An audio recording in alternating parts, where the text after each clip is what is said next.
ಯೋಚನೆ ಜ್ಞಾನೇಂದ್ರಂದು.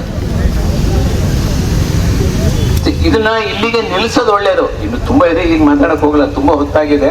ಆಕ್ಚುಲಿ ಇದು ಕಾರ್ಯಕ್ರಮ ಅವು ನಮ್ಮ ಯೂತ್ ಕಾಂಗ್ರೆಸ್ ಅವ್ರು ಹಮ್ಮಿಕೊಂಡಿರ್ತಕ್ಕಂಥದ್ದು.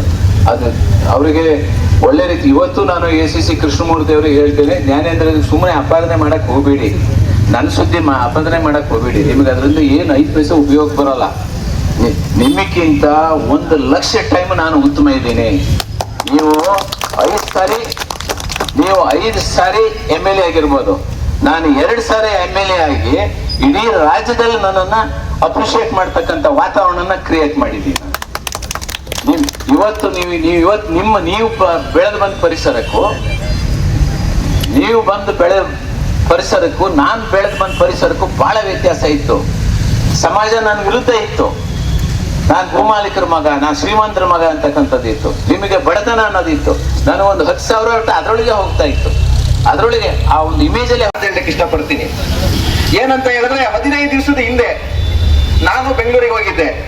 ಮಾನ್ಯ ಶಾಸಕರು ಒಂದು ಪ್ರೆಸ್ ಮೀಟ್ ಮಾಡಿದ್ರು. ದೀಕ ಶೆಟ್ಟಿ 18 ಲಕ್ಷ ತಕೊಂಡು ಹೋಗಿದ್ದಾನೆ, ಹುಂಡಿಗಿದ್ದು ತೆಗಿದ್ದಾನೆ ಅಂತ ಬಂತು. ಅಯ್ಯೋ ದೇವರೇ, ಯಾರು ಹೇಳಿದ್ರು? ಆ ಶಾಸಕರು ಯಾಕೆ ಹಿಂಗೆ? ನಾನು 2 ಸತಿ ನೋಡಿದೆ ಮೊಬೈಲ್ ಅಲ್ಲಿ, ಕೇಳಿಸ್ದೆ ನನ್ನ ಹೆಸರು ಹೇಳಿದ್ದು ಅಂತ. ಆಮೇಲೆ ಅದಕ್ಕೆ ನಾನು ಸ್ಪಷ್ಟೀಕರಣ ಅಲ್ಲೇ ಕೊಟ್ಟೆ. ಯಾಕಪ್ಪ ಶಾಸಕರು ನಾನೆಲ್ಲ ರೋಡ್ ಮೇಲೆ ಮನೇಲಿ ಇತ್ತು ಅಂತಂದು ರೋಡ್ ಮೇಲೆ ಬಿಟ್ರಲ್ಲ, ಏನಿದು ಅಂತ ಯೋಚನೆ ಮಾಡಿದೆ. ಆಮೇಲೆ ಹಣಗೆರೆಕಟ್ಟೆ ಆಗಿರ್ಬೋದು, ರಾಮೇಶ್ವರ ಆಗಿರ್ಬೋದು, ಮಲ್ಲಿಕಾರ್ಜುನ ಸ್ವಾಮಿ ದೇವಸ್ಥಾನ ಆಗಿರ್ಬೋದು, ಅಭಿವೃದ್ಧಿಯ 3ನೇ ಭಾಗನ ಅಭಿವೃದ್ಧಿಗೆ ಹೈಮಾಸ್ ಲೈಟಿಗೆ ಸಂಬಂಧಪಟ್ಟ ಆಡಳಿತ ಮಂಡಳಿಯವರು ಲೆಟರ್ ಕೊಟ್ಟಿದ್ದಾರೆ. ಇಲ್ಲಿಗೆ 2.5 ಲಕ್ಷದ 6 ಹೈಮಾಸ್ಗೂ, ಬಡವರಿಗೆ 4,300,000, ಇದಕ್ಕೆ ಹಣಗೆರೆಕಟ್ಟೆಗೆ 6. ಅದನ್ನ ಲೆಟರ್ ಕೊಟ್ಟಿರೋದು ನನಗಲ್ಲ, ಮಾನ್ಯ ತಹಶೀಲ್ದಾರಿಗೆ ಸರ್ಕಾರ ಕೊಟ್ಟಿದ್ರು. ತಹಶೀಲ್ದಾರಿಂದ PR ಇಂದ ಆದೇಶ ಪಟ್ಟಿ ತಯಾರು ಮಾಡಿ DC ಅವರು AC ಅವರು ಕಮಿಷನರ್ಗೆ ಹೋಗಿ ಅಲ್ಲಿ ಆದೇಶ ಆಗ್ತದೆ. ದುಡ್ಡು ಸರ್ಕಾರ ಯಾವ A ಮತ್ತು BC ದೇವಸ್ಥಾನಗಳು ಇರ್ತಾವಲ್ಲ, ಅಭಿವೃದ್ಧಿ ಖಾತೆಯಲ್ಲಿ ಹಣ ಇದ್ರೆ ಅದನ್ನೇ ತಗೊಳ್ಳಿ ಅಂತ ಆದೇಶ ಮಾಡ್ತದೆ. ಮಾನ್ಯ ಶಾಸಕರು ಪ್ರೆಸ್ ಮೀಟ್ ಅಲ್ಲ ಹೇಳಿದ್ರು. ಅದಕ್ಕೆ ಸ್ಪಷ್ಟೀಕರಣನ ನಾನು ಅವತ್ತು ಕೊಟ್ಟೆ. 18 ಲಕ್ಷ ಚೆಕ್ ನಾನು ಕೊಟ್ಟಿದ್ದಲ್ಲ, ಶಾಸಕರಿಗೆ ಹೆದರಿಸಿ ಅಲ್ಲ ರೀ. ಶಾಸಕರಿಗೆ ಹೆದರಿಸಿದ್ರೆ ತಾಲೂಕು ಬರ್ಸ್ಕೊಳಕಾಗತ್ತೇನ್ರಿ? ಕಾನೂನಾತ್ಮಕವಾಗಿದ್ರೆ ಕೊಡ್ತಾರ ಅವರು. ಅದನ್ನು ಅವ್ರಿಗೆ ಯಾರಿಗೆ ಕೊಟ್ಟಿದ್ದು? ನನಗೆ ಕೊಟ್ಟಿರೋದಲ್ಲ. PRED ಎಕ್ಸಿಕ್ಯೂಟಿವ್ ಇಂಜಿನಿಯರ್, ಅದು 14 ಜನರಿಗೆ ಅಗ್ರಿಮೆಂಟ್ ಆಗಿದೆ. ಅದಕ್ಕೆ ಸಂಬಂಧಪಟ್ಟ ದಾಖಲೆನ ಮಾನ್ಯ ತಹಶೀಲ್ದಾರ್ ಹತ್ರನೂ ಇದೆ, ಬೇಕಾದ್ರೆ PRED ಹತ್ರನೂ ತಗೋಬಹುದು. ಅವರು ದಾಖಲೆ ಪ್ರಕಾರ ಕೆಲಸ ಆಗ್ತದೆ. ಮಾನ್ಯ SEC ಕ್ಲಾಸ್ 1 ಗುತ್ತಿಗೆದಾರರು ಇದಾರಲ್ಲ, ಅವ್ರಿಗೆ ಗೊತ್ತಿಲ್ವ ಇದಲ್ಲ?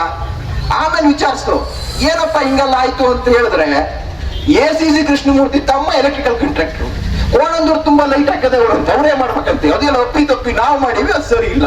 ACC ಕೃಷ್ಣಮೂರ್ತಿ ತಮ್ಮ ಕೋಣಂದೂರ ಲೈಟ್ ಕರೆಂಟ್ ಬಿಲ್ ಯಾರು ಕಟ್ಟಲ್? ಗ್ರಾಮ ಪಂಚಾಯತ್ ಕಟ್ಟಲ್ವಾ? ಹಂಗಾರೆ ಇಲ್ಲೆಲ್ಲ ಬೀದಿ ಲೈಟ್ ಇದೆಯಲ್ಲ, ಇದೆಲ್ಲ ಮುನ್ಸಿಪಾಲಿಟಿ ಕಟ್ಟಲ್ವಾ?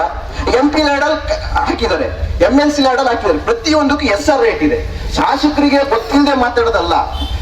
ACC ಕೃಷ್ಣಮೂರ್ತಿ ತಮ್ಮ ಕೆಲಸ ಸಿಗ್ಲಾ ಅಂತೇಳಿ ಅವ್ರಿಗೆ ಹೊಟ್ಟೆ ಅವ್ರಿಗೆ.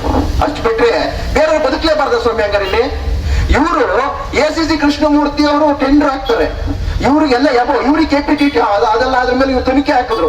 ಅದೇ ವಿಶ್ವೇಶ್ವರ ಅಧ್ಯಕ್ಷ ಆಗಿರೋದು, ಅಲ್ಲಿಂದ ತನಿಖೆ ಬಂತು ಕಮಿಷನರ್ ಇಂದ.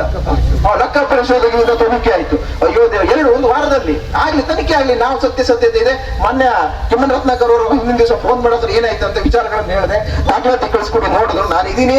ಇವತ್ತು ಯಾವನೇ ಒಬ್ಬ ಕಟ್ಟ ಕಡೆ ಕಾರ್ಯಕರ್ತನ ಬೆನ್ನೆಲುಬಿಗೆ ನಿಲ್ಲಲು ಕಿಮ್ಮನೆ ರತ್ನಾಕರ್ ಅವರ ಅಂತ ಕಂಠ ಘೋಷವಾಗಿ ನಾನು ಹೇಳಕ್ ಇಷ್ಟಪಡ್ತೀನಿ. ಇವತ್ತು ನನ್ನನ್ನು ತಂದು ರೋಡ್ ಮೇಲೆ ಇವತ್ತು ಮೈಕ್ ಹಿಡಿದು ಮಾತಾಡ್ಸಕ್ಕೆ ಇವತ್ತು ಈ ಅವಕಾಶ ಕಲ್ಪಿಸಿದ ಆರ್ಗ ಜ್ಞಾನೇಂದ್ರ ಧನ್ಯವಾದನ ನಾನು ಹೇಳಕ್ ಇಷ್ಟಪಡ್ತೀನಿ. ಹೋರಾಟ ಮನುಷ್ಯನಿಗೆ ಯಾವತ್ತಿಗೂ ತೊಂದರೆ ಕೊಟ್ಟರೆ ಮಾತ್ರ ಬರೋದು. ನಮ್ಮಂತ ಬಡವ್ರ ಮಕ್ಕಳು ಸುತ್ತಿ ನೀವು ಹೋದ್ರೆ ಹಳ್ಳಿಯಲ್ಲೂ ಎಲ್ಲ ಬಡವರು ಸಹ ರೋಡ್ ಮೇಲೆ ಬರ್ತಾರೆ ಅನ್ನೋದಕ್ಕೆ ನಾನೊಂದು ಉದಾಹರಣೆ ಆಗಿದ್ದೀನಿ. ಅಷ್ಟು ಬಿಟ್ರೆ ACC ಕೃಷ್ಣಮೂರ್ತಿ ಅವರು ಕೋಟಿಗಟ್ಟಲೆ ಟೆಂಡರ್ ಹಾಕ್ತಾರೆ, ಅಲ್ಲಿ ಇಂಜಿನಿಯರ್ ಎದುರಿಸ್ತಾರೆ. ಇವರು ಬೇರೆಯವರೆಲ್ಲ 1 ಕೋಟಿ ಟೆಂಡರ್ನ 20% ಬಿಟ್ಟು ಮಾಡಿದ್ರೆ ಇವರು 1 ಕೋಟಿ ಟೆಂಡರ್ 5 ಲಕ್ಷ ಸೇಲ್ಸ್ ಮಾಡ್ತಾರೆ. ಊರಿಗೆ ಒಂದ್ ನ್ಯಾಯ, ಬಡವರಿಗೆ ಒಂದ್ ನ್ಯಾಯ. BJP ಕಾಂಟ್ರಾಕ್ಟರ್ಗಳು ಕೊಂದೇ ಹಾಕಿರ್ಬಿಡಿ, ಅವ್ರೊಂಥರ ಆನೆ ಇದ್ದಂಗೆ. ಅವ್ರಿಗೆ ಎಷ್ಟಿದ್ರು ಸಾಕಾಗಲ್ಲ. ಅಲ್ಲಿ CV ಚಂದ್ರಶೇಖರ್ ಅವ್ರು ಮಾಡ್ತಾರೆ, ಅವರು ಅದಕ್ಕೆ ಅವ್ರಿಗೆ ಒಂದ್ ನ್ಯಾಯ. ಇಂಡಿಯಾ 9 ಕನ್ನಡ ನಿರ್ಭೀತಿಯಿಂದ ನಿಮ್ಮ ಜೊತೆಗಾರ.